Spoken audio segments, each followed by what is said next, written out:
3인 3색의 정치 토론, 삼색 정치 토크. 토요일 아침 2시간 동안 생방송으로 함께하는 CBS 주말 뉴스쇼. 한 주간의 정치권 주요 이슈를 3명의 서로 다른 시선으로 토론해봅니다. 삼색 정치 토크. 이번 주도 뭐 이렇게 많아요. 일주일 동안의 정치 이슈가 많고 어제 것만 해도 한가득입니다. 오늘 출연자 3분 소개해드리겠습니다.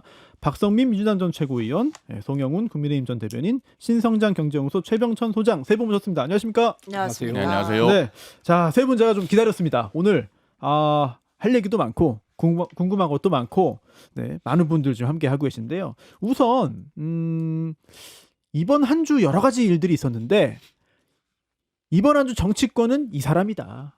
이번 한 주 우리 정치권에서 이 사람이 제일 핫했다.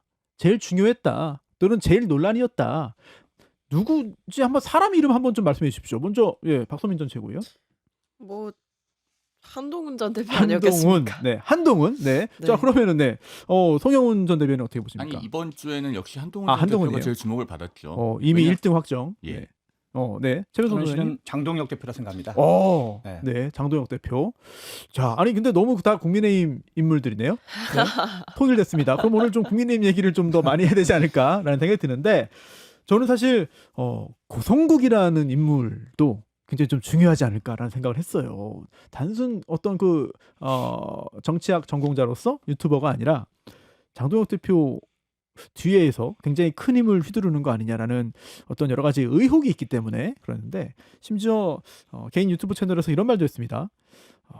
거의 피를 흘리지 않고 민주화를 이끌어낸 대역사적 대타협을 한 전두환 대통령 사진 국민의힘 당사에 걸자. 뭐가 두렵냐? 당사에 걸자. 네, 전두환, 노태우, 윤석열 전 대통령 사진을 다 걸자라는 이야기를 해서 친한계 의원들이 당장 징계해라, 또 이렇게 요구를 했죠. 이 발언에 대해서는 어떻게 보시는지 이야기 좀 잠깐 짧게 나누고 국민의힘 속사정으로 좀 가보죠. 이 발언은 제가 좀 할 말이 많은데요. 네네, 일단은 말씀해 주시죠. 그 고성국 씨의 발언 원문을 보면은 네. 전두환 사진만 걸자고 한 게 아니고 음. 윤석열 전 대통령 사진을 걸자고 했습니다. 네. 그러면서 앞에 전두환 사진을 걸자는 얘기가 나온 거예요.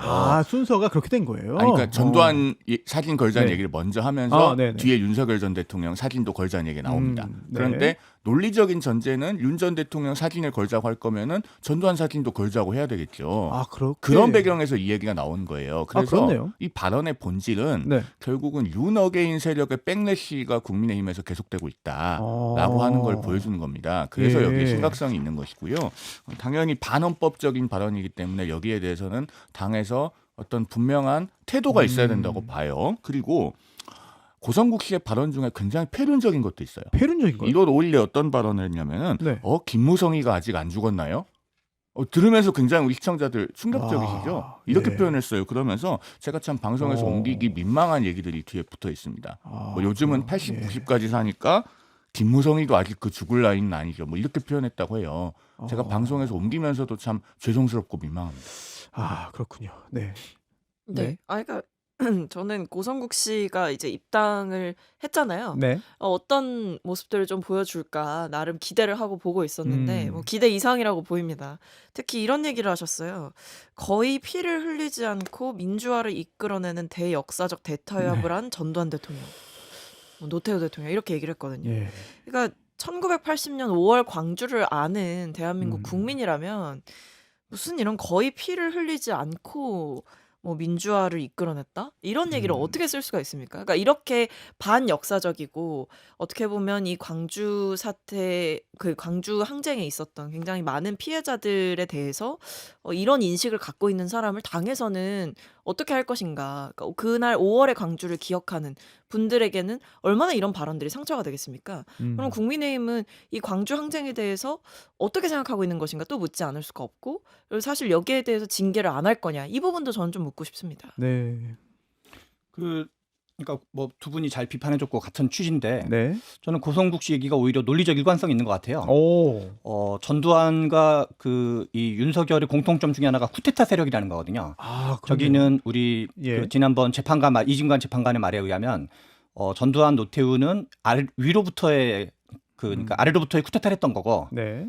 이제 이번에 윤석열은 위로부터의 쿠데타를 했던 건데, 그래서 실은 고성국이 야 어차피 윤핵관은 할 바야 전두환이랑 같은 맥락 아니냐 이게 실은 말이 되는 거고 네. 얼마 전에 김종혁 그 전 최고위원에 대해서 징계를 하면서 네. 자유의지의 어떤 총합이다 당 대표에 대해서 그래서 당 대표를 모독한 거다. 이게 옛날 독일 나치들이랑 북한의 수령론이 하는 논리 구조랑 완전 같거든요. 그게 딱 전체주의 논리예요. 예. 그래서 우리는 전체주의로 정당을 만들겠다. 전체주의 당으로 확실하게 당을 재편하겠다 그래가지고 네. 이 전두환 그다음에 윤석열 그 지금 장동혁 대표가 하는 일이 1년에 극우 전체주의 노선을 걷고 있기 때문에 네. 저는 고성국 얘기가 고성국 씨 개인을 나무랄 게 아니라 네. 그냥 국힘 자체가 그런 당이 점점 되고 있는 거다라는 점에서 논리적 일관성이 오히려 있는 사람이다라는 생각이 듭니다. 사실 지금은 뭐 여러 가지 조사들을 해봐도 상당히 좀 국민의힘이 좀 공경에 처해 있는 상황이긴 한데 사실 예전 생각을 좀 해보면은 그땐 또 민주당이 그랬어요.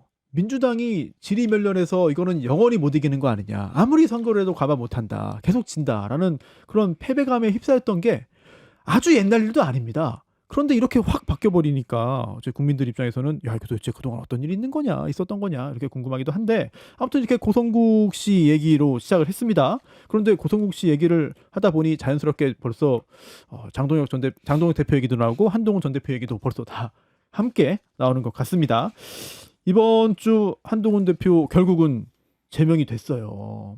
제명이 되면서 제명된 후에 돌아온다. 우리가 보수의 주인이다라는 굉장히 의미 있는 이야기도 남겼는데 성형훈 전 대변인도 그 장면 보면서 여러 가지 생각을 좀 했을 것 같습니다. 네, 저도 그 국회 소통관 기자회견 네. 현장에 있었는데요. 결국 한동훈 전 대표에 대한 제명 사태의 본질은 이른바 당원 게시판 사건이라고 하는 게 아닙니다. 앞서 고성국 씨 이야기도 했듯이 네. 결국은 국민의힘 더 나아가서는 보수 진영 전체에서 벌어지고 있는 반헌법 대 헌법의 대결이에요. 저는 그렇게 봅니다. 예. 앞서 그 김종혁 전 최고위원에 대한 국민의힘 윤리위원회 징계 결정문 이야기도 잠깐 나왔는데요. 거기에 보면은 뭐 당 대표는 당원들의 자유의지의 총합이다. 자연인으로서의 기관이 아니다. 그러면서 그 당 대표를 비판하는 그런 행위에 대해서 처벌함으로써 이른바 일반 억제를 가져와서 네. 그걸 보는 당원들이 다시는 그런 일을 못하게 해야 된다. 그런 표현들이 등장하잖아요. 예. 그런 게 반헌법적인 모습이에요. 그리고 지금 국민의힘은 그 1심에서 내란 중요임무 종사 혐의로 징역 23년을 받은 한덕수 전 국무총리도 제명을 한 적이 없습니다. 작년 5월 13일에 본인이 평당원으로 남겠다고 했는데 그 이후로 탈당했다는 보도는 아무리 찾아도 없어요. 그렇네요. 그러면은 한덕수 전 총리도 당원 혹은 비공개로 탈당했다면 제명한 적이 없고 권성동 의원도 아직까지 당에 몸담고 있어요. 예. 그런데 계엄을 막은 한동훈 전 대표는 제명이라는 조치를 당해서 쫓겨났습니다. 이런 게 지금 반헌법 대 헌법의 대결이라고 보는 거예요. 그렇기 때문에 한동훈 전 대표는 신당을 만든다 뭐 이런 것은 머릿속에 선택지에 없는 것을 보이고 내가 돌아온다라는 얘기를 해서 반헌법 대 헌법의 경쟁에서 네. 반드시 이기겠다는 각오를 피력한 걸로 이해가 됩니다. 근데 또 예, 말씀하시죠. 네, 말씀하세요. 음. 질문하시려고. 네네. 아니 지금 돌아오겠다고 했는데 네. 그 직후에 또 친한계 현역 의원들 사이에서 또 뭐 출마 얘기가 좀 나오니까 물론 그냥 개인의 어떤 생각을 그냥 자유롭게 얘기한 건지 모르겠습니다만 그렇다고 보기에는 조금 좀 정리된 말이 아닌가 싶어가지고 여지가 좀 있는 것 같아요. 근데 무소속으로 출마한다? 국회의원 재보궐선거에? 그럼 탈당을 의미하는 거고 탈당해서 무소속 출마할 거냐 말 거냐 어떤 정치인으로서는 그거 역시도 중요한 승부수가 아닐까라는 생각이 들기도 하는데 예. 그러니까 무소속 출마를 하라고 레드카펫을 지금 깔아줬죠, 국민의힘에서. 그렇게 일부러 그냥 유도한 거예요. 그럼 나가라? 나가서 나가라. 나갔으니까 이제 나가라라고 했고 그리고 심지어 몇 년간 당에 못 돌아오잖아요. 그러니까 그 예. 상황에서 정치인 한동훈이 할 수 있는 선택이라는 게 몇 가지 없습니다. 그러니까 어. 선지 자체를 막아놨고 어떻게 보면 사실 당내에 두면서 계속 비주류 세력으로 만들고 이렇게 할 수도 있었어요. 지금의 당권파가. 근데 그게 아니라 그걸 넘어서서 제명까지 했다라고 하는 거는 한 전 대표 입장에서는 국민의힘에 계속 있고 싶어도 있을 수가 없는 상황이잖아요. 그러다 보니까 결국에 할 수 있는 선지가 선택할 수 있는 게 네. 무소속으로 출마하고 그 뒤에 뭐 후보 단일화 과정이라든지 아니면 그 뒤에 본인이 당선이 돼서 국민의힘에 어느 정도 이제 좀 영향력을 미칠 수 있는 사람 정도의 위치까지 올라가서 그 다음에 다시 뭐 당에 들어가는 방식 이거를 사실 고려해 볼 수밖에 없는 거죠. 근데 뭐 지금의 장동혁 코가 있는 한 당분간은 어렵겠습니다만 뭐 지방선거 끝나고도 장동혁 코가 과연 존속할 수 있을까를 생각해 본다면 한 전 대표 입장에서는 이번 지방선거 혹은 국회 재보궐선거 때 승부수를 걸고 그 뒤에 이제 이번 지도부가 바뀌고 나서 그 다음 지도부와 어느 정도 정치적 협상을 하려고 하겠죠. 만약에 그 박 전 최고위원이 한동훈 전 대표라면 어떻게 하겠습니까? 지금 보면 뭐 갈 수 있는 곳이 저는 몇 개 없다고 보는데요. 출마는 기정사실이다. 네, 출마하는 게 무조건 할 맞다? 거라고 봐요. 왜냐하면 그래요? 여기서 안 하고 예. 신당을 만든다? 뭐 쉽지 않을 것 같고요. 아. 왜냐하면 이제 한 전 대표와 가까우신 분들이 비례대표 의원분들이 많으시잖아요. 예. 근데 그분들이 이제 국민의힘을 탈당해서 나오게 되면 의원직 상실하는 거고 그렇죠. 원외 인사들로만 정당을 꾸려가는 거 쉽지 않은 거 아. 아실 겁니다. 그렇다면 예. 본인 입장에서는 뭐 대구든 부산이든 뭐 약간 음. 보수세가 어느 정도 있다라고 보여지는 지역에 가서 뭐 네. 국민의힘 후보와 싸우는 모습을 연출을 하든 아니면 음. 거기서 그냥 자력으로 좀 당선이 되는 모습을 보여주든 하겠죠. 예. 그 저는 최소영 이제 님? 신당 창당 가능성은 빵프로다. 0%다. 없다. 네, 빵프로다. 없다. 예, 어. 그렇고 서울시장 출마 가능성을 이제 이준석 그 의원이 얘기했는데 약간 상처난 곳에 소금 뿌리려고 약간 조롱하는 것 같다. 그 약간 좀 예. 네, 그래서 그러니까요. 뭐라고 표현했냐면 가장 판이 큰 곳에서 내가 한동훈이고 내가 고수 입장이라면 창당을 선언하거나 무소속 서울시장 출마를 선언하겠다라고 얘기했는데 실제 이제 여러 가지 맥락을 보면 가장 판이 큰 곳에서 크게 망해라라고 그냥 얘기하는 거랑 사실상 같다. 그래서 이제 이준석 대표는 중장기적 경쟁자로 봐서 일관되게 비판적이나 약간 조롱하는 발언을 계속 하고 있는 것 같아요. 예. 전반적으로 봤을 때. 그러면 이 두 가지를 논외로 하면 실질적 선택지는 두 가지가 있는데 하나는 국회의원 보궐선거에 출마하는 거고 예. 지방선거에는 출마할 가능성이 현저히 낮다고 봐야 되고요. 네. 그다음에 이제 또 하나는 뭐 가만히 있다가 이제 지방선거 이후 훗날을 도모하는 건데 근데 실은 가장 좋은 거는 보궐선거 때 출마하는 거예요. 예. 그래서 저는 그 정치인에게 고난은 엄청난 자산이라는 거를 좀 우리가 생각할 필요가 있거든요. 예. 김영삼, 김대중이라는 분은 실은 정치인은 고난을 통해서 서사가 쌓여지는 측면이 있고요. 예. 노무현 대통령도 3당 합당을 거부하면서 오랫동안 어려운 시절을 거쳤고 그리고 박근혜 전 대통령 같은 경우도 2008년 이명박이 장악한 당에서 그 이제 공천 소위 말하는 친박 학살이 벌어졌었거든요. 그래서 그때 이제 국민도 속고 나도 속았다 해가지고 이제 친박연대라는 약간 괴상망측한 당도 만들어지면서 예. 저력을 보여줬거든요. 기억납니다. 그래서 실제로는 한동훈 대표의 약점 중에 하나가 약간 검사스러운 이미지, 엘리트 이미지, 윤회 황태자 이런 것이 계속 따라붙는 어떤 이제 계엄을 반대하고 탄핵을 찬성했음에도 불구하고 따라붙는 이미지 중에 하나인데 네. 이런 고난의 서사가 쌓이면서 그것을 본인이 돌파해내면 저는 오히려 약간 새옹지마로 어떤 그 에너지가 될 수 있다 생각이 들어요. 예. 그래서 실제로는 다만 대구 경북이나 부산 울산 경남 지역에서 승산 있는 데서 보궐선거가 나와야 되거든요. 근데 이제 그게 안 나오면 쉽지는 않고 나올 경우에는 마치 지난번에 이준석 대표 역시도 이제 당시 국힘 당대표일 때 그 고난을 당하다가 실은 이제 당대표로 하면서 대구에서 그때 박근혜 탄핵은 정당했다 이런 얘기를 한 적이 있었거든요. 네. 물론 이제 그때는 문재인 정부 말기였고 지금 이재명 정부 초기이기 때문에 상황이 똑같진 않지만 그런 걸 고려해서 뭐 대구 경북도는 이제 뭐 부산 울산 경남 지역에 기회가 있으면 출마를 하는 게 맞고 그게 이제 동 안 되면 이제 실은 지방선거 이후에 봐야 되는데 전자는 적극적이고 후자는 좀 소극적인 거기 때문에 이왕이면 이렇게 적극적인 게 좀 더 좋기 때문에 네. 원론적으로는 그게 이제 플랜 A가 된다라고 저는 생각을 합니다. 네. 어떻게 보십니까? 일단 어떻게 해야 돼요? 아니 일단 순전히 평론의 관점에서 말씀드리면 네, 한동훈 먼저. 전 대표는 어디를 나가느냐보다 네. 왜 당선되어야 되느냐에 대한 준비를 하는 게 먼저라고 생각합니다. 그러니까 선거를 스스로 규정해야 돼요. 선거는 규정하는 쪽이 주도권을 잡고 승리를 가져갑니다. 예. 그런데 한동훈 전 대표는 본인이 지금 이 선거를 규정할 수 있는 요소가 핵심적으로 두 가지가 있어요. 뭐죠? 첫째, 본인이 계엄을 막았잖아요. 그런데 아하. 계엄을 막은 사람이 그 뒤로 아무런 정치적 역할도 부여받지 못하고 소멸된다. 그러면은 우리 역사에 다시 그런 불행한 일이 없어야 되겠지만 만약에 훗날 어떤 대통령이 또 비상계엄을 한다. 어떤 집권 여당 대표가 그걸 반대하고 막으려고 들겠습니까? 그렇네요. 그런 예. 점에서 본인이 선거에 부여할 수 있는 의미가 있다. 그다음 두 번째로 우리나라 정당 사상 현직 당대표가 전직 당대표를 이렇게 윤리위를 통해서 제명하는 방식으로 축출한 사례가 없습니다. 네. 굳이 비슷한 예를 하나 찾자면은 예. 2018년에 홍준표 대표 시절에 박근혜 전 대통령을 제명한 건데 그건 박근혜 대통령이 당대표를 하는 건 오래전의 일이잖아요. 예, 그러니까 그쵸. 동일한 사례를 볼 수 없어요. 그런데 그렇게 제명을 해서 전직 당대표를 축출하듯이 쫓아내고 났더니 막상 선거도 살아 돌아오지 못하고 소멸되더라 라고 하면은 우리나라 정당에서 이런 일이 비일비재하게 반복될 겁니다. 어허. 정당 민주주의가 무너지겠죠. 예. 그런 두 가지 요소에서 네. 본인이 당선돼야 하는 이유를 정확하게 규정하는 메시지를 준비해야 돼요. 또 개인적인 의문이 있습니다. 지금 송 전 대변인 말씀 잘 들었고 또 공감하는데 이렇게 그 비상계엄 관련된 이야기를 출마의 어떤 배경으로 삼으면 자칫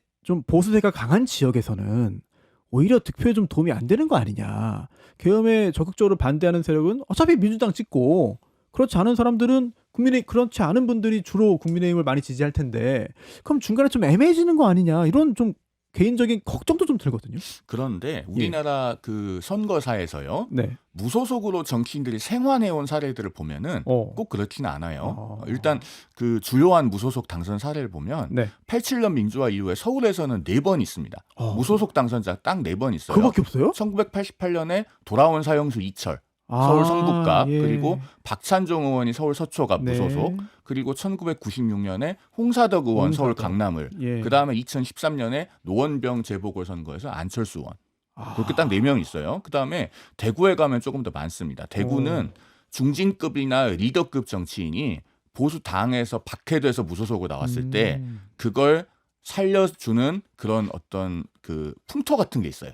인물을 본다. 예, 2016년에 유승민, 주호영 어허. 그리고 2020년에 홍준표 어. 이런 사례들이 모두 다 살아 돌아갔습니다. 예. 그다음에 광주로 가면 민주당 계열에서도 천정배 의원이 2015년 4월 재보궐선거에서 새정치민주연합을 탈당해서 광주 서구 무소속 출마했을 때 살았어요. 네. 그런 사례들이 있기 때문에 그럼 만약에 지역을 정하게 되면은 그걸 보완할 수 있는 메시지를 세 번째 요소로 추가를 하면 될 겁니다. 네, 최 소장님. 그 우리가 이제 지금은 영남이란 말로 퉁치는데 네. 원래 영남 중에서 대구 경북과 부산 울산 경남은 좀 약간 역사적 족보가 좀 다르다고 봐야 돼요. 네네. 대구 경북은 박정희, 전두환, 노태우를 배출한 지역이고 부산 울산 경남 지역은 김영삼, 노무현, 문재인을 배출한 지역이에요. 그리고 원래 이제 4.19에 발단이 되었던 네. 그 3.15 부정선거와 관련된 김주열 열사의 시신도 네, 이제 김주열. 마산 지역에서 있었었거든요. 네. 그리고 이제 박정희 대통령이 돌아가시게 됐던 계기가 됐던 부마항쟁도 이제 부산 마산 지역에 있어가지고 실은 박근혜 대통령이 유승민 씨를 2016년에 진박공천 논란으로 이제 공천에서 배제했을 때 유승민과 그때 이제 김무성을 배제했을 때 부산 울산 경남 지역에서 민주당 후보가 그때 5명이 당선됐어요, 총선에서. 그거는 어떻게 봐야 되냐면 대구 경북은 권위주의와 결합한 전통을 가지고 있고 부산 울산 경남은 예. 권위주의와 투쟁했던 전통을 가지고 있는 거예요. 그래서 같은 보수이긴 하지만 약간 대구 경북이 권위주의적 보수라면 그 부산 울산 경남이 약간 야성이 살아있는 보수라 그럴까요? 그래서 지금 민주당에서 출마가 확실한 그 부산 지역의 이제 보궐선거 가능성이 매우 높은 곳 중에 하나는 전재수 의원이 부산시장이 만약에 출마하게 될 경우 네. 민주당 후보 어차피 거긴 자리가 하나 날 거예요. 그리고 누군지 모르지만 국힘의 현역 국회의원이 또 이제 출마를 한다 그러면 부산시장 후보로 뭐 거기서도 이제 자리가 날 거거든요. 그래서 부산에서는 제가 보기에는 1개, 2개, 뭐 많으면 한 3개 정도까지가 가능성이 있기 때문에 네. 현실적으로 대구 경북은 말씀하신 측면이 어느 정도 있을 수도 있고 그때 이준석 씨가 당대표 나왔을 때도 대구 경북에서 1등 하지는 못했어요. 나경원 1등하고 예. 이제 이준석이 2등 했었는데 여론조사에서 좀 더 받아가지고 그때 이제 뒤집긴 했었죠. 예. 현실적으로는 제가 보기에는 가장 확률이 높은 거는 민주주의와 투쟁했던 전통을 가지고 있는 보수 지역. 이게 부울경이기 때문에 그게 실은 딱 보수 중에서 탄핵을 찬성한 보수의 정서를 가장 잘 대변하고 있는 지역이 하나가 서울, 하나가 부울경으로 볼 수가 있거든요. 네. 그래서 그쪽에 뭔가 자리가 빌 경우 거기서 뭔가 정치적 결단을 해서 한번 네. 도전해보는 게 필요하지 않나 이런 생각이 듭니다. 일단 도전을 해서 네. 당당하게 당선이 돼서 돌아오는 뭐 그런 그림이 한동훈 전 대표로서는 뭐 가장 좋은 거 아니냐 이런 말씀을 세 분이 다 해주셨네요. 자, 지금 선거 얘기 나왔으니까 좀 개인적으로 또 궁금한 게 오세훈 서울시장이 좀 신중한 행보를 보이는 성향이잖아요. 과격하게 막 말부터 먼저 하기보다는. 그런데 장동혁 대표 물러나라고 말을 했습니다. 네. 그러니까 예. 이거는 이제 앞으로 다가온 지방선거 이전에 지금 국민의힘이 어떻게 하고 있는가를 보여주는 현주소인 거죠. 아, 현주소다. 그러니까 오세훈 시장이 오죽하면 이렇게 얘기를 하겠습니까? 사실 오죽하면. 오세훈 시장이 그동안 입장도 사실 오락가락했고 계엄 때도. 그러니까 예. 뭔가 반대하는 듯 했다가 뭔가 옹호하는 듯 했다가 되게 애매했단 말이에요. 그러다가 나중에 뭐 탄핵에 대해서도 입장도 되게 애매하게 내서 오세훈 시장의 스탠스는 도대체 뭐냐 뭐 이런 네. 얘기가 있었습니다. 근데 좋게 보면 신중하고 나쁘게 보면 좀 애매하다. 그렇죠. 나쁘게 보면 오락가락하는 오락가락. 거죠. 예. 네, 근데 이번에 오세훈 시장이 굉장히 이례적으로 직격을 했어요. 그러니까요. 이거 자체가 뭐냐? 이 직접 선거 뛰어야 되는 사람 입장에선 속이 새까맣게 타는 거죠. 이 정도면 서울을 버린 거 아니냐. 오세훈 시장은 아마 그렇게 얘기하고 싶었을 겁니다. 그러니까 이게 한 전 대표에 대해서 감정이 어떻고 저쩌고 뭐 이런 감정 차원의 문제를 넘어서서 오세훈 시장 입장에서는 국민의힘이 사실은 지방선거 앞두고 노선 전환을 좀 빠르게 해야 이 뛰려는 주자들도 좀 중도 확장이라든지 유권자들에게 어필할 수 있는 포인트가 생기는 거잖아요. 네. 근데 보면 뭐 장동혁 대표가 사실 취임하고 나서 한 일이 윤 전 대통령 면회 가고 그리고 12상 그 불법 비상계엄 1년 됐을 때도 메시지 제대로 안 내고 냈지만 사과의 메시지는 저는 아니었다고 보고요. 그러니까 그런 모습들을 봤을 때 결국 이 오세훈 시장 입장에서는 도대체 이런 상황에서 어떻게 선거를 준비하라는 것이냐. 아마 이런 성토를 좀 하고 싶었을 겁니다. 그러니까 이거는 직접 뛰는 현장에서 직접 뛰어야 되는 사람의 어떤 절박함과 답답함 같은 거죠. 제가 너무 좀 상황을 안 좋게 보는 건지 몰라도 나쁘게 보는 건지 몰라도 좀 꼬아서 보는 건지 몰라도 지금 박성민 전 최고위원 분석에도 공감합니다만 혹시 장동혁 대표가 나를 날려버리려고 한다. 아예 지금 서울시장 다른 사람 얘기 나오는 거 보니까 나 없애고 다른 사람 꽂으려는 것 같은데 이게 두려워서 혹시 이제는 못 참겠다 강하게 반발한 거 아니냐. 제가 너무 좀 상황을 안 좋게 나쁘게 보는 건가요? 아니 저는 오세훈 서울시장의 메시지가 네. 내용이 다 맞기 때문에 그걸 정치공학적인 의도를 가미해서 해석하고 싶진 않아요. 적어도 정치인이 맞는 말을 했을 때는 그걸 정치공학적으로 재단할 일은 아니라고 생각합니다. 다만 오세훈 시장의 메시지와는 별개로 지금 국민의힘에 우려할 만한 흐름이 있는 건 사실이에요. 앞서 저희가 서두에도 고성국 씨 이야기를 했습니다만 고성국 씨를 필두로 한 그 극단적인 주장을 하는 유튜버들이 지금 어떤 내용을 앞세우고 있습니까? 한동훈 전 대표 다음 타겟은 오세훈 시장이다. 그런 이야기를 공공연하게 하고 있잖아요. 아니 뭐 과감하게 뭐 컷오프 하는 모습 보여줘라 뭐 이런 얘기도 계속 하고 있어가지고 뭐 당에서 내몰아야 된다는 주장을 하시는 분도 있습니다. 그래서 이런 흐름들은 굉장히 우려스러운 것이고 이걸 여기서 끊고 되돌리지 못하면은 정말 국민들께 국민의힘은 전체주의적이고 반헌법적인 정당으로 내몰릴 수밖에 없어요. 이 흐름은 반드시 여기서 끊어야 되는 것이고 그렇기 때문에 오세훈 서울시장뿐만이 아니라 뭐 김용태 의원도 지역구가 포천 가평이잖아요. 수도권 민심에 민감하다고 할 수 있죠. 재신임 붙여보자는 얘기가 그래서 나오는 것이고 그리고 이른바 친한계라고 분류되고 있는 의원들 또 대안과 미래 여기에도 수도권 소속 의원들이 굉장히 많이 계십니다. 그래서 다들 지금 도저히 가만히 있을 수 없다. 여기서 끊어야 된다라고 하는 것을 표출하고 있는 것이다. 이렇게 이해됩니다. 송 전 대변인의 당을 위한 고언을 들었고요. 최 소장님.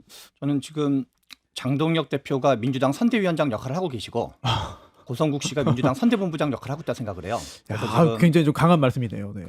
우리 이제 6월 3일 날이 이제 지방선거가 있는데 곧 있으면 이제 2월 3일로 보면 한 이제 대략 한 5개월 남았는데 민주당도 민주당 선거운동하고 장동혁 대표도 민주당 선거운동하는 국면이 지금 계속 열리고 있다.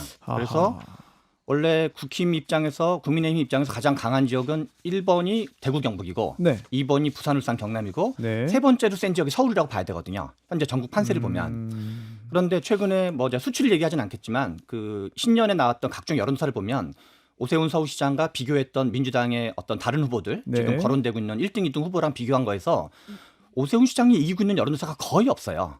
적으면 한 1, 2%로 지고 있거나 많으면 한 10% 가까이 지고 있는 것도 되게 많거든요. 그런 점에서 오세훈 시장은 저는 뭐 장동혁 대표가 여러 가지 어리석은 사람이긴 하지만 오세훈을 날릴 정도로 어리석은 사람이라 생각하진 않는데 그리고 설령 당원 비율을 높여도 오세훈 시장이 당내 경선에서 이길 확률이 훨씬 높다고 봐요, 개인적으로. 그렇지만 지금 오세훈 시장은 뭔가 앞서가고 있는 위치가 아니라 그냥 한 5 내지 10% 지고 있는 위치에 있는 사람으로 봐야 되거든요.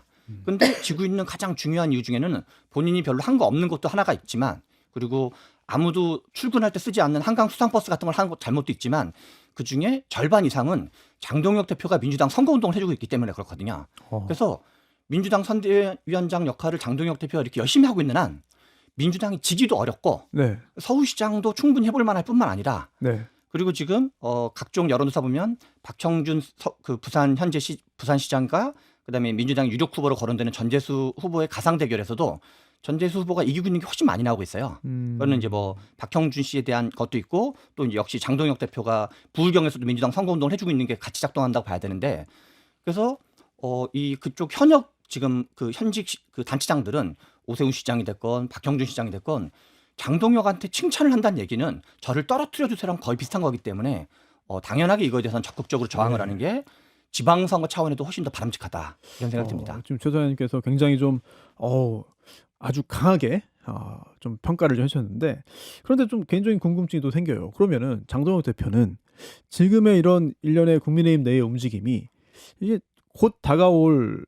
반년 후에 있을 선거에서 도움이 된다고 보는 거냐, 아니면 선거에 불리한 요소이긴 하지만 그래도 내 갈 길을 간다라고 보는 것이냐, 또는 지금은 좀 불리한 요소지만 이거 다 정리하고 나면 또 세상이 바뀐다, 이렇게 또 미래를 좀 후일을 도모하는 거냐, 뭐라고 좀 해석해야 됩니까? 저한테 물어보시는 네. 거죠? 제일 잘 아시잖아요. 세 번째에 가깝지 않을까요?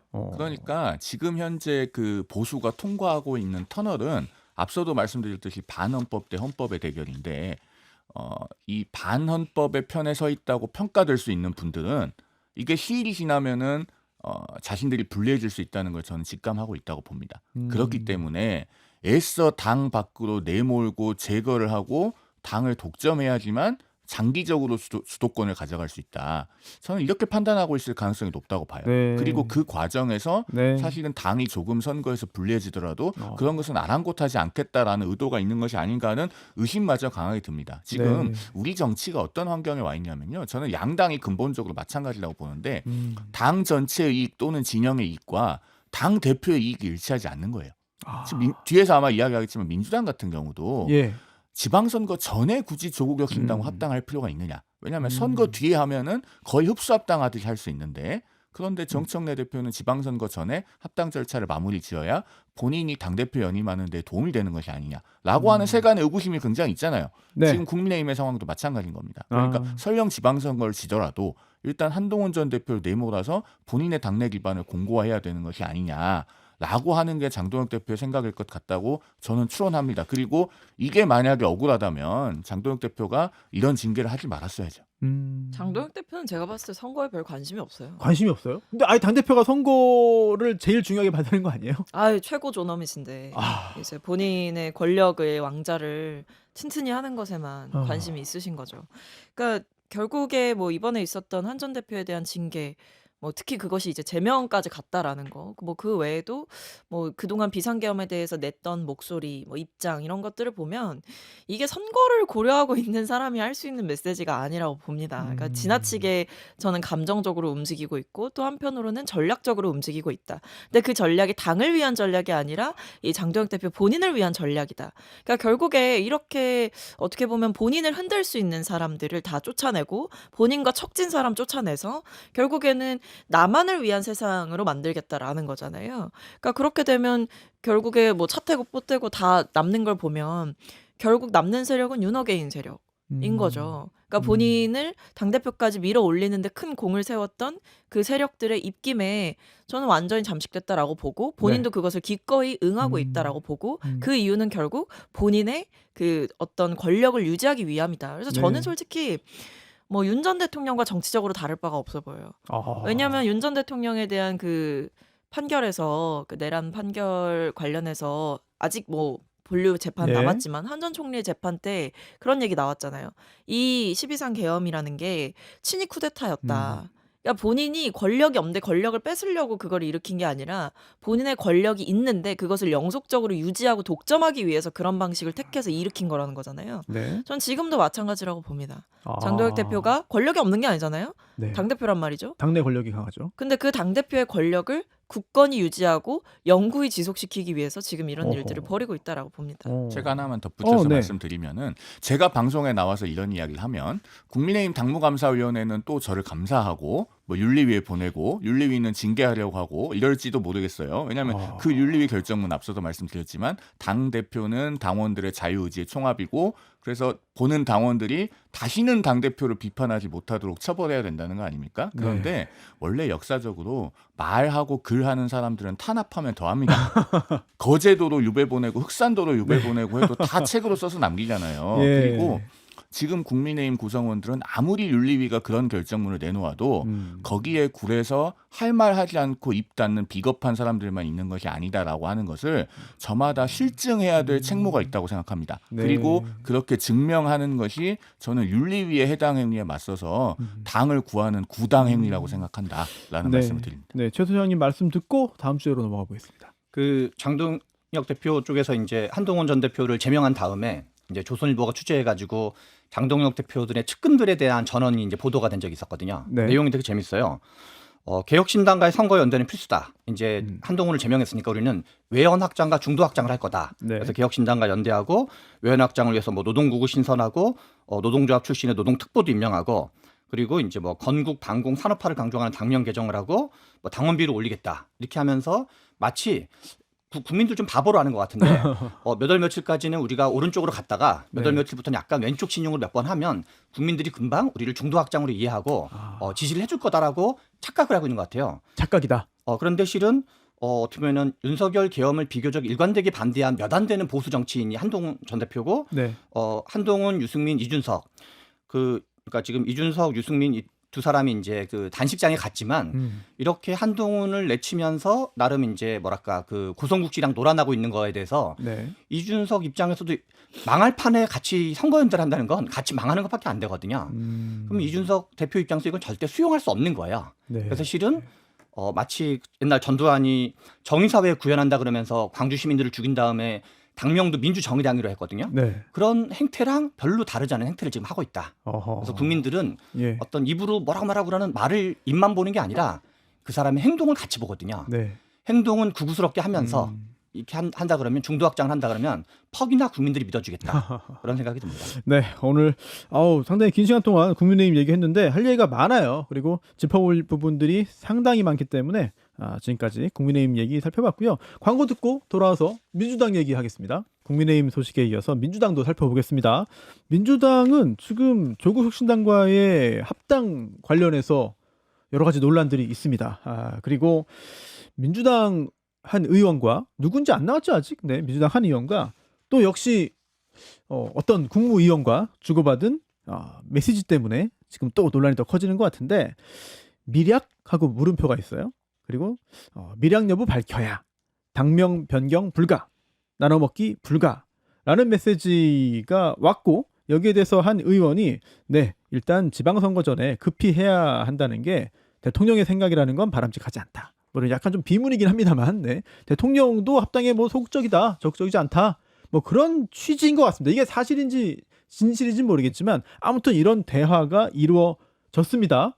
그러자 야 그러면은 이거 정청래 대표하고 조국 대표하고 합당 밀약을 한 거 아니냐 그런 얘기를 이미 알만한 사람 다 아는 거 아니냐 이런 논란까지 번지고 있어요. 이거 박서민 전 최고위원 얘기부터 들어야 되는데. 근데 저는 밀약 이런 건 좀 과한 것 같아요. 과하다? 왜냐하면 뭐 듣기로는 정청래 대표께서 뭐 조국 대표께 연락을 하신 건 맞죠. 근데 이제 사전에 뭐 이런 내용으로 제안을 하는 걸 발표를 하려고 하는데, 그러니까 이게 합당하겠습니다를 기습적으로 발표한 게 아니라 합당을 제안합니다. 를 발표를 한 거잖아요. 그렇네요. 그렇습니다. 그럼 그 내용에 대해서 뭐 발표를 하기 전에 뭐 간단하게 좀 보여주고 얘기를 나눈 정도였다라고 하고 거기서 뭐 어떻게 디테일한 조건이나 상호 간의 약속 혹은 뭔가를 보장해주는 그 정도의 논의가 오갈 수 있었겠느냐. 저는 그렇지 않았을 거라고 보고 그럴 만한 어떤 그럴 만한 상황도 그럴 만한 여유도 없었다라고 봅니다. 그래서 저희가 지금은 이제 이해찬 총리님 돌아가시면서 이 추모 기간 동안에는 이 부분에 대해 얘기를 굉장히 좀 자제하고 있는 상황이고 조국혁신당에서도 뭐 지금 황운하 의원이나 이런 개별 의원의 발언에 대해서 막 주의 경고 조치를 하고 있잖아요. 그러니까 이거 자체가 이제 막 논의가 시작되고 있는 시점이기 때문에 더더욱 서로가 신중을 좀 기하고 있다라는 말씀드리겠습니다. 네. 저는 이 텔레그램 문자 메시지 보도를 보면서 네. 왜 누가 누구에게 보낸 것인지를 정확하게 언론이 실명 보도하지 않을까? 그 부분에 대해서 굉장히 큰 의문이 있습니다. 왜 안 해요? 아니, 그러니까 저도 그게 궁금해요. 왜냐면은 과거에 권성동 의원이 윤석열 전 대통령으로부터 체리따봉 문자 메시지 받았을 때 언론이 다 실명으로 보도했잖아요. 이게 누가 보냈고 그걸 누가 받았는지가 굉장히 중요합니다. 어느 의원이 받은 것하고 당시 권성동 원내대표가 받은 것하고 같나요? 그다음에 다르죠. 이춘석 의원의 그 국회 회의장에서의 주식 거래도 예. 그냥 평 의원이 한 것하고 현직 국회 법사위원장이 한 것하고 같나요? 그래서 다 실명 보도하는 거예요. 그러면은 이걸 보낸 사람이 누굴까? 제가 이걸 추론해 보다가 네. 한 가지 이제 시사점이 있다고 보는데 이게 뭐죠? 만약에 사실과 다르면 뉴시스가 누군지 밝혀가지고 좀 반박해 주십시오. 네. 한 국무위원이라는 표현을 썼는데 우리가 이게 보낸 사람이 장관이면 차라리 한 장관이라고 제가 봤을 때는 이 언론사가 표현했을 것이다. 그러니까 보낸 사람이 누군지 아는데 왜냐하면 이게 국회 회의장에서 우리가 사진 기자가 사진을 찍으면 예. 한 장만 찍지 않아요. 연사로 찍거든요. 그러면은 보낸 사람이 누군지 표시된 부분까지 아마 다 봤으니까 지금 국무위원이라는 표현을 쓸 겁니다. 그럼 보도된 거는 그 사진이 좀 잘려 있는데 윗부분을 일부러 자른 거다. 알겠죠. 아하. 언론사는. 그런데 그게 누군지 밝히고 싶지 않으면서 고심 끝에 사용한 표현이 국무위원이라고 생각이 예. 되는 거예요. 왜냐하면 우리가 장관이면 예. 흔히 사회적으로 암흑의 장관이라고 표현하지 굳이 국무위원이라는 표현을 쓰지 않아요. 그럼 법적으로는 국무위원이 맞는데 이 사람이 그렇죠. 직책이 장관이 아닐 것이다. 아하. 그러면은 장관은 아닌데 국무위원인 사람은 몇 자리 안 됩니다. 많지 않습니다. 예, 이게 사실이 아니면 유시스가 반론해 주십시오. 예, 굉장히 좀 흥미로우면서도 의미 있는 말씀 해주셨고요. 예, 최 소장님 어떻게 보세요? 지금 이제 그 합당 문제잖아요. 네. 근데 지금 재밌게도 이번 주 금요일 날 한국갤럽에서 여론조사가 나왔어요. 예. 근데 한국갤럽에서 여론조사를 하면서 1월 27일부터 29일 사이에 있었고 전화 면접을 했고 그다음에 이제 한 이제 1,000명을 대상으로 했고 중앙 여론조사 심의위원회에 있는 자료인데요. 여기서 합당 관련돼서 여론이 그 좋게 본다가 28% 정도가 나왔고 네. 좋지 않게 본다가 40%가 나왔는데 지역별 여론조사가 되게 재밌어요. 지역별 여론조사가 호남을 제외하고는 다 좋게 보지 않는다가 더 많아져 버렸어요. 네. 서울은 좋게 본다가 20%, 좋지 않게 본다가 43%. 그다음에 이제 또 하나의 어떤 그 지방선거 때 중요한 것인 부울경 지역은 좋게 본다가 22%, 좋지 않게 본다가 44%가 나왔고, 그리고 중도층 같은 경우는 이제 진보층은 좀 더 약간 높게 나오긴 했지만 중도층은 좋게 본다가 28%, 좋지 않게 본다가 40%여가지고 지금 여러 가지 이제 중도층 유권자와 그 어떤 이제 뭐랄까 소극적 민주당 지지자라 그럴까요? 이제 적극적인 층은 좀 다를 수 있겠지만 그쪽이 일종의 좀 생각만큼 좀 이렇게 우호적이진 않은 것 같다. 네. 그래서 지금 당내로만 보면 우리가 그 이제 사회자님께서 말씀하신 것처럼 지방선거 후에 합당을 하는 거랑 지방선거 전에 합당하는 걸 구분해 보면 지방선거 전에 합당을 할 때는 지분 문제와 공천권 문제 같은 거를 어느 정도 협의할 수밖에 없거든요. 그렇죠. 당연히 그런 거 그렇겠죠? 없이 그냥 우리 아무 일 없었던 듯 그냥 합당만 합시다. 그래서 그냥 다 공정하게 경선합시다. 이렇게 하기는 이제 네. 조국혁신당 쪽에서 너무 불리할 수 있기 때문에 뭔가 어느 정도 그런 이제 그 룰이라 그럴까요? 네. 그 어느 정도 공천을 줄 건지 뭐 어떤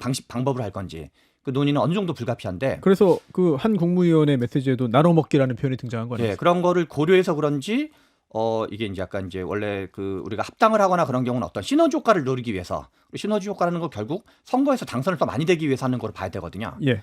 그런 점에서 민주당 지지자 또는 중도층 지지자들이 약간 좀 갸우뚱한 분위기인 것 같다. 좀 비판적 여론이 여러 가지 좀 있어가지고 아마도 당내 세력으로 치면 약간 팽팽할 것 같아요. 그 정청래 대표 쪽 분들과 그다음에 이제 이재명 대통령 쪽 분들이 세력이나 의견 분포로 보면 팽팽할 것 같긴 하지만 네. 뭔가 여론이 그럴 때 이제 좀 여론을 힘에 업고 이제 밀어붙이는 효과가 있을 텐데 이게 좀 만만치는 않은 상황인 것 같다라는 생각입니다. 지금 박전책 의원님, 최 소장님도 말씀하시면서 정청래 대표 측과 또 이재명 대통령 측이라는 이야기를 쓸 정도로 뭔가 양측의 대립 구도가 이미 형성이 된 것 같아요.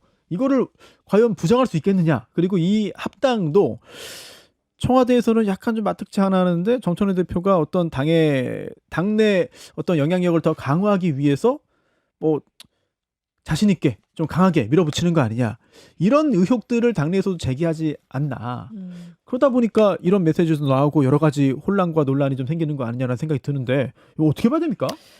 저는 일단 먼저 그러니까 대통령께서 어떤 이 부분에 대해서 구체적인 얘기를 했을 거라고는 생각하지 않아요. 그리고 뭐 대통령과 상의하에 어떤 시기나 방식 이런 것들을 결정했다? 이거는 있을 수 없는 일이죠. 그건 당무 개입이기 때문에. 그래서 저는 그렇진 않았을 거라고 보고 그냥 워낙 예전부터 이 조국혁신당과의 합당 얘기는 오래전부터 있었던 얘기고 어떤 원론적인 공감 정도는 있지 않았을까 싶습니다. 근데 다만 이제 조국혁신당과의 합당에 대해서 정청래 대표가 저는 정치적인 결단을 좀 하셨다라고 보는데, 그러니까 왜 결국에 이 시점이냐라고 얘기를 하면 네. 사실 이런 합당 문제에 대해서는 뭐 선거 끝나고 하자 혹은 선거 이전에 하자 이런 얘기가 항상 나오지만 의견 늘 갈릴 수가 있는 거거든요. 근데 지금 보면 결국 이 호남에서의 민주당과의 경쟁을 예고했던 조국혁신당의 움직임이라든지 아니면 뭐 그동안 또 윤 전 대통령 탄핵 국면이나 아니면 정권 교체하는 그 시기 동안 뭐 우군으로서 활약해왔던 그런 것들을 고려해 볼 때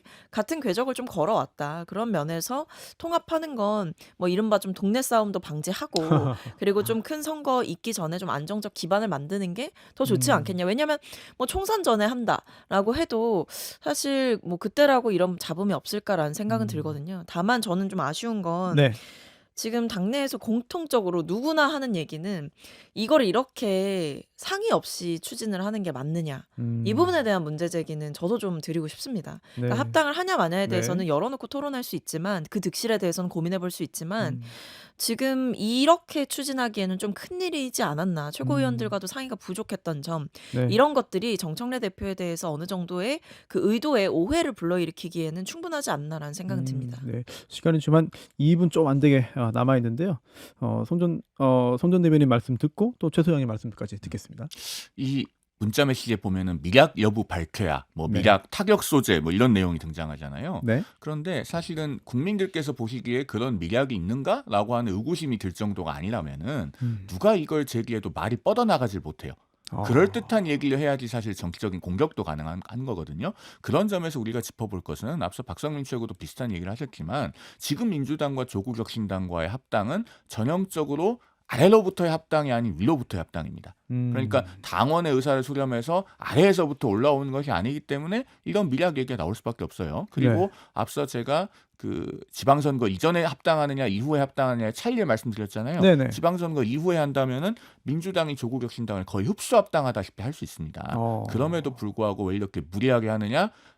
제가 방송에서 일관되게 말씀드려왔는데 민주당에서 지난 전당대회 투표한 권리당원이 63만여 명. 근데 조국혁신당은 조국 대표 혼자 당대표에 나오는 당인데도 당비에 내고 있는 주권당원이 4만 4천여 명 정도 돼요. 그 숫자가 민주당에 유입돼서 이른바 친문계 당원들이 정청래 대표의 지지 기반이 된다면 예. 다음 전당대회에서 본인의 득표가 한 7% 정도 늘어나는 효과가 있거든요. 네. 결국 이런 정치공학적인 계산이 다 깔려서 그럼 어떠한 반대급부를 주기로 하는 것이 아니냐라고 하는 세간의 의구심이 네. 있을 겁니다. 이런 의구심 역시 억울하다면은 정청래 대표가 합당의 절차와 과정을 네. 올바르게 네. 밟았어야 한다고 생각합니다. 네.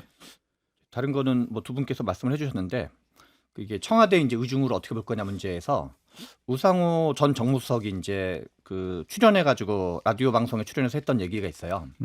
그 합당은 바람직하다. 그러나 지금이 그 시기인지는 약간 좀 뭐 생각의 여지가 있는 것 같다. 그런데 재밌게도 김민석 국무총리도 약간 비슷한 말을 했거든요. 네. 어떤 단결, 통합, 합당은 바람직한데 지금이 그 시기인지는 뭐 약간 좀 생각의 여지가 있다. 해서 일종의 이제 대통령실에 관계된 분들의 대체적인 어떤 멘트의 그 논조라 그럴까요? 논리가 합당은 원론적으로 바람직한데 지금이 그런지는 좀 약간 여지가 있다라는 거에서 실은 우회적인 반대의 의견을 그렇게 이제 표명한 걸로 봐야 되는 거죠. 네, 네. 오늘 이렇게 국민의힘 얘기, 민주당 얘기 숨가쁘게 다 살펴봤는데 오늘 짧게 좀 인사드릴 게 있어요. 그동안 제3의 시각에서 양쪽에서 욕먹는 말씀을 많이 해주신 최병천 소장님이 개인 사정으로 오늘까지만 출연하고 저희와는 또 잠시 작별을 좀 하게 됐습니다. 꽤 오랜 시간 저희와 함께 하셨는데 시청자, 청취자분들에게 인사 말씀 한번 해주시면 좋을 것 같아요. 네, 그동안 이렇게 부족함이 많았는데 관심 있게 봐주셔서 감사드리고, 그리고 한 1년 반 조금 더 된 것 같더라고요. 네. 그리고 이제 뭐 개인 사정으로 이제 좀 오늘까지만 출연하게 됐는데 이후에 언젠가 좀 다른 방식으로 또 뵐 수 있게 되기를 네. 기대합니다. 반갑습니다. 네, 계속해서 또 여러 가지 글도 활발하게 쓰고 계시니까요. 또 다른 또 기회로 계속해서 접할 수 있지 않을까라는 생각이 들고, 지금까지 국민의힘 송영훈 전 대변인, 민주당 박서민 전 최고위원, 그리고 신성장 경제연구소 최병천 소장 세 분과 함께했습니다. 고맙습니다. 감사합니다. 그동안 많이 배웠습니다. 최 소장님. 감사합니다. 고생하셨습니다. 감사합니다.